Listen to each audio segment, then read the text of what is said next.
Hello అండి, అందరికీ నమస్కారం. మొన్న ప్రిన్స్ అండ్ వాళ్ళ డాడీ బయటకు వెళ్ళారనమాట రెస్టారెంట్కి.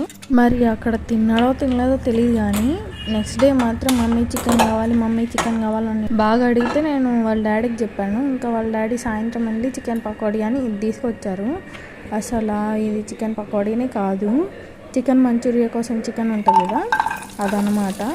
చూడండి, కళాయిలో వేస్తే టకటక సౌండ్ వస్తుంది. ఎంత గట్టిగా ఉందంటే అసలు మా వాడు కాదు కదా, మాకే పళ్ళు నొప్పులు వచ్చినాయి అది తినడానికి. ఇంకా వాడెక్కడ తింటారులే అని నేను దాన్ని కళాయి పెట్టి కొంచెం నూనె పోసి అది వేడెక్కాక అందులో ముక్కలు వేసి కొంచెం నీళ్లు పోసి బాగా ఉడకబెట్టాను అనమాట. ఆ తర్వాత మా వారికి టేస్ట్ చూపిస్తున్నాను. బాగుంది అంటున్నారు కానీ చికెన్ పకోడీ అనుకుంటే చికెన్ మంచూరియా అయింది కదా, సో డిసప్పాయింట్ అయ్యాము.